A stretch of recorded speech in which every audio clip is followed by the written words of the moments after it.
Afrikaans people are a group of Europeans that came to South Africa looking for greener pastures. Actually, Jan van Riebeeck was part of the Dutch East India Company. He started as an assistant surgeon and ended up being corrupt. He was actually dismissed from a post because of corruption. Initially, the VOC had no desire for either the conquest or the administration of a territory in southern Africa. Jan van Riebeeck's specific instructions were not to colonize the Cape.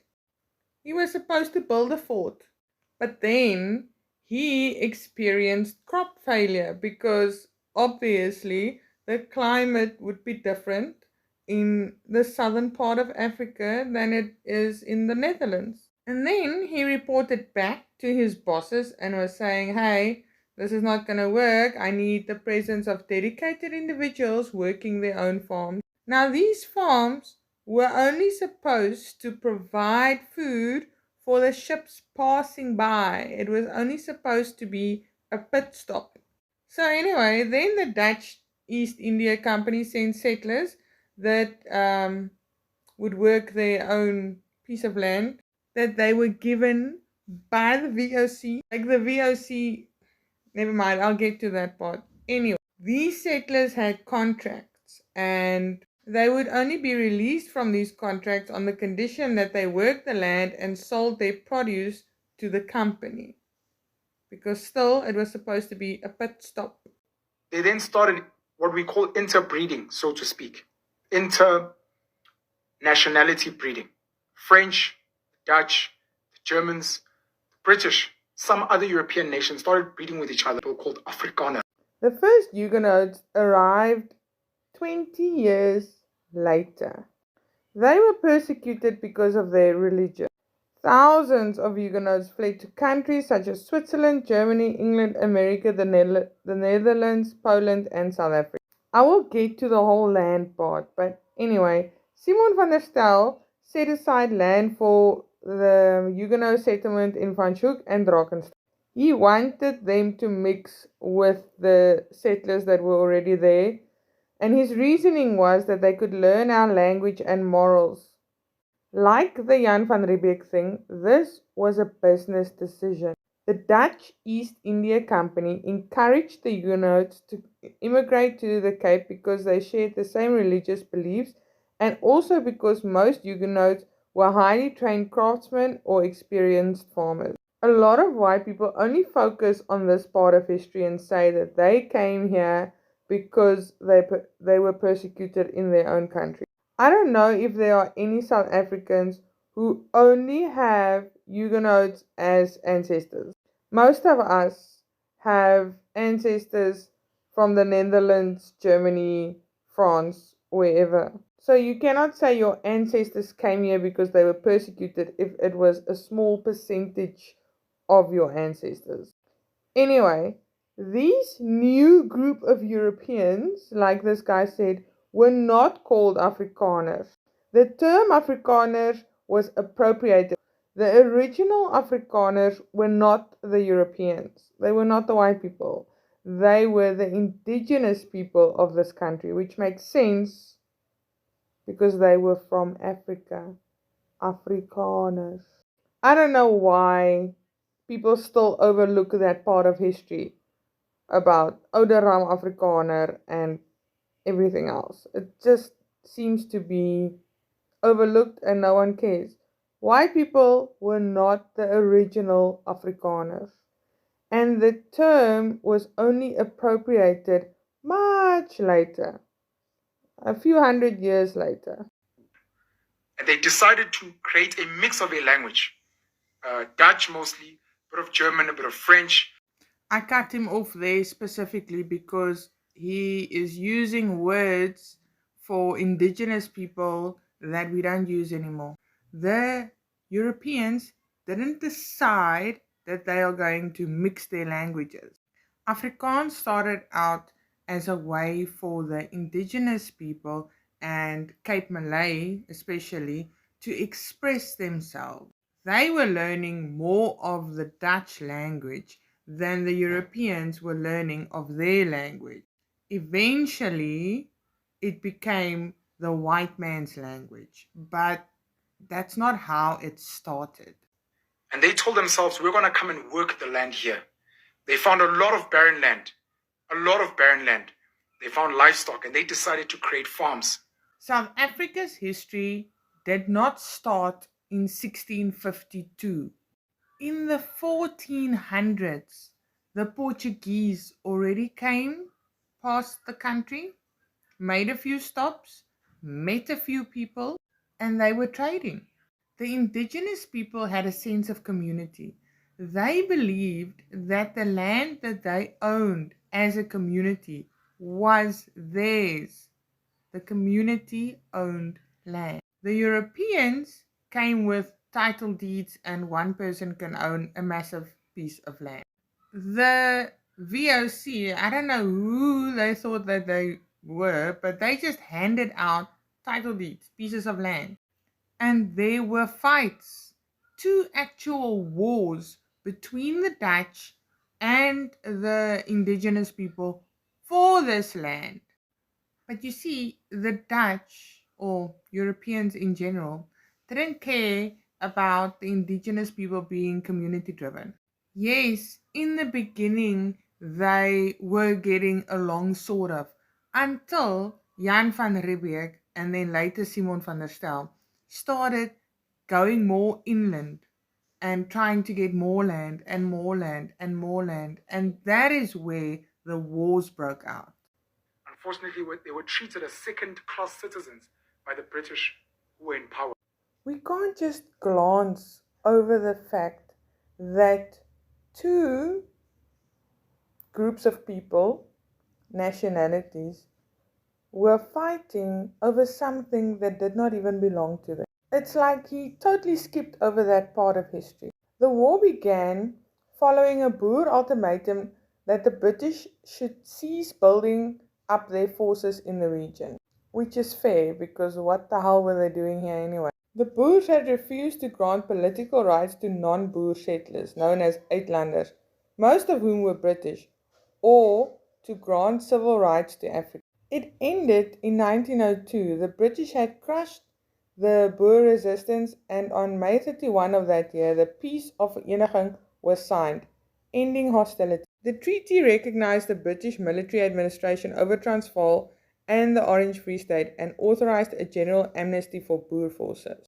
They were even paid reparations by the British. And the African people who died in that same war got nothing, no recognition. They weren't even counted properly.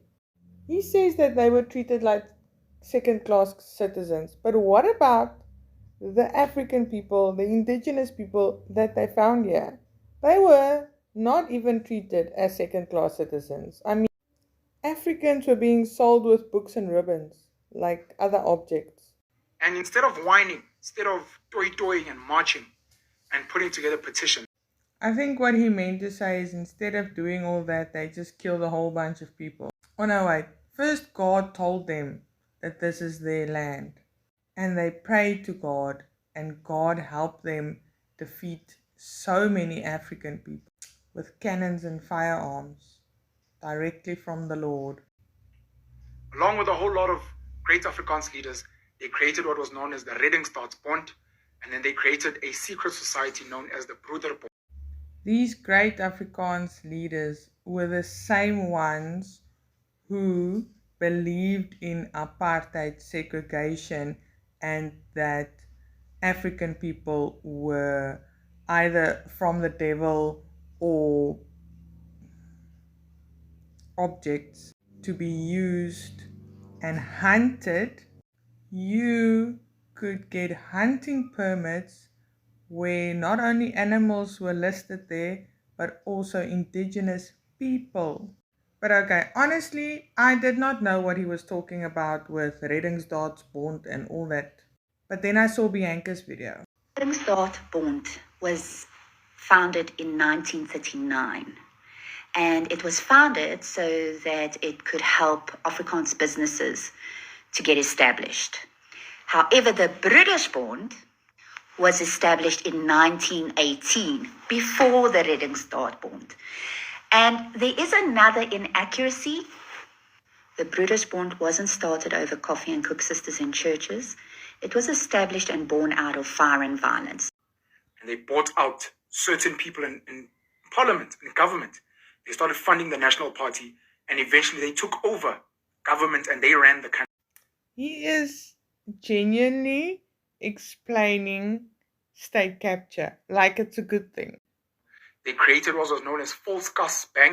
He goes on to talk about these companies and things, and like it's a good thing. Like it's a good thing that this group of people who believe that they were superior were in charge of most of the economy. There is no way I can respect the way people do business if it is on the back of values aligned with apartheid. It is because of this that us white people, who are the minority, have the majority of wealth in this country. Like, economically, it is extremely unfair, and we all know we are the most unequal country. So there is no way you can have respect for the way white people, Afrikaans nationalists, built their wealth. I'm mentioning this because I think black people have a lot to learn from Afrikaans people. Okay, so finally we get to the point of an almost 10-minute long video. We have an entitlement psychology where black people expect government to give them homes. In his video, he spoke about state capture. He left out a whole lot of corruption. And all of these things that he spoke about that white people built, not by themselves, by the way, was with the assistance of government, the apartheid government. But as a very small group, they managed to dominate a majority of black Africans. And to this day, like I said, they still dominate in terms of land, agriculture. The way you can just walk straight into the point and miss it. Because all of these things at the expense of African people, indigenous people, lives were lost. Our Afrikaans mothers and fathers would be fully involved in school. They'd be there. It's called white privilege. Because of this system created by apartheid policy, many African mothers and fathers had to work away from home, leaving kids to be raised by grandmothers or aunts. Don't you think the effects of those policies and systems can still be felt today? I mean, it still happens today. How many African mothers raised white kids? Could only send money back home to their kids. In a country where white people have most of the wealth and economic power, you cannot expect changes to happen overnight. The system is still in place. Obviously, we have a very bad history with Afrikaans people because they oppressed and they killed a lot of black Africans. They relegated black people from their land to townships and made them live like cockroaches and rats in townships, which black people, by and large, still live today. But if we can take away the emotions and look at the small group of people and what they have achieved as a community, even to this day, there's something that black Africans can learn from there and implement. And that was his conclusion. End of an almost 10-minute long video. And I agree that when we retell history, when we talk about history, it's not with emotion. It's not supposed to be with emotion, because your emotions will change the story. When he spoke about what is good about Afrikaners, he was talking about what they've achieved, but none of those things would have been possible without the oppression of African and indigenous people. There's nothing wrong with liking Afrikaners or admiring them, but we can't admire people for implementing apartheid and benefiting from it, because that's what happened. We benefited from apartheid, which was a crime against humanity, 30 years later, the effects are still felt within most communities. I mean, I wouldn't want to be admired for that. But anyway, that's that. If you want to read up on South African history, don't just take one book or one online article and go with it.